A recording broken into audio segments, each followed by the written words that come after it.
Hello, welcome to Intuitive Insights. I am your no BS woo-woo coach, Megan McDonough, here to bring insights, tools to help you connect. This week, I'm coming at you with a deep thought, something I've been marinating on, an insight that I've been kind of percolating on. And I'm going to offer where I'm at, and I would love to hear your insights on it. I would love to hear how you ingest this information and what percolates in you from it. Okay, so I've been marinating on the idea of what is art, what is intuition, and how are they linked. So it's my firm belief that intuition and creativity are kind of one of the same coin, meaning intuition is potential creativity, creativity is kinetic intuition. And by that definition, it becomes a skill. So intuition becomes a skill that you utilize through creativity. Right? And the definition of art is to have a skill that uses your imagination and creativity, usually in an art-based subject, like writing, sculpture, painting, dancing, singing, something like that.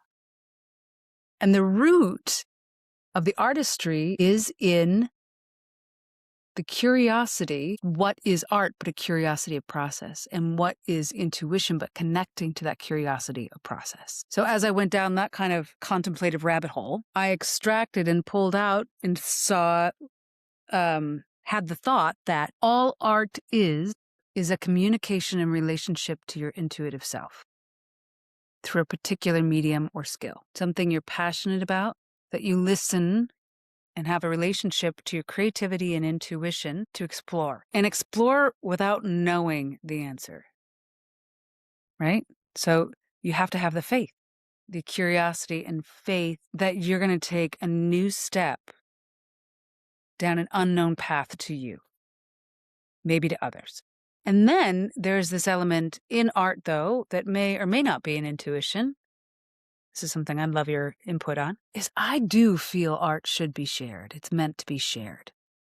And when we share that individual piece to the whole, so it inspires others to connect to it themselves, as well as opens up our perception to the limitations of the mind that the intuition and imagination can press past and beyond, giving us a wider scope of connection. And the quickest, easiest way to access that is to quiet the noise, get very comfortable with the uncomfortability of silence. What is this fear of success? Because I've had like a success fear, a failure feel all my life, right? We all have it, right? And when it percolates, it's like, why am I afraid of having the thing that I was hoping to have? And once I started unpacking that, I realized the answer came forward that it was like, because maybe that's not what I want. Maybe I was wrong. Or maybe that thing won't bring me the fulfillment that I hope it will. And so what if it doesn't? If it doesn't, then what? What do I strive for? What do I driven towards? What motivates me then? Where's my inspiration? What can I do? Right? And then who am I? If I don't have dreams or desires or goals to accomplish, who am I then? And I found this profound stillness and detachment and almost like nothingness, like a void that felt so right and felt so wrong is not the right word, but like kind of like anti to my nature, you know? But the part that felt right felt grounded. It felt anchored. It didn't have any anxiety. It was detached. So then I marinated on the fact that I do like my dreams and I do like my desires and my goals.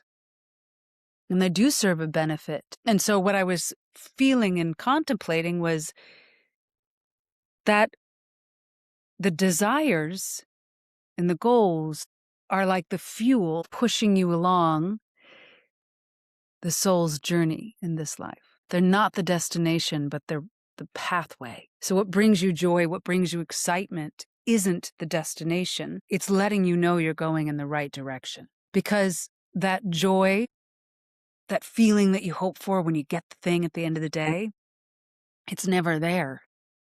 It's in the doing. It's in the process. It isn't the destination because it's in here. And it's the thing that moves you forward, right? It almost feels sad a little bit to like let go, but it also feels completely right because you will never find what you're seeking outside yourself. Because in my view, the energetic self, the soul self, is the impermanent self. Everything else changes. Everything else is transitory. Everything else, because of its transitory nature, cannot be relied on to provide an eternal result.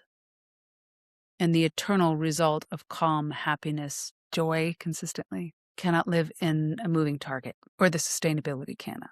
Right. So there's balance of maintaining as close to equilibrium and as close to connection and integration with that soul self as we can to get little tiny glimpses back and forth of that balance, that peace, that calm. And how we gain that peace and that calm, what inspires us to go towards it, is found in the path, in the doing, in the progress and the process of our dreams, goals, and desires. And so the skill of taking those dreams, goals, and desires, the vision, the feeling, and transmuting it into a form of communication or skill, that's the art of intuition.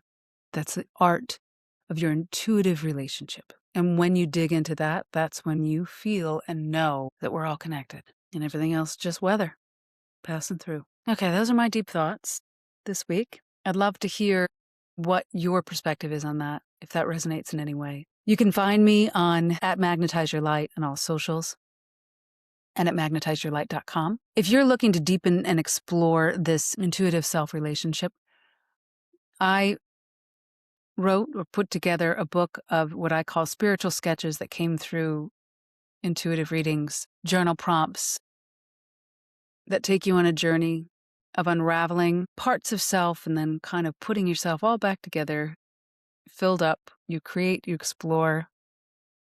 Because what I have found is when the intuitive answers come from you versus outside of you, they resonate deeper, they shift more, and the subtle vibration of them creates a bigger wave of change for you. So that is called Magnetize Your Light, Ignite Your Intuition, Creativity, and Purpose. And you can find it on Amazon or on my website, magnetizeyourlight.com. Okay, I'll see you next week with a magical conversation, intuitive, inspiring conversation. Have a great week.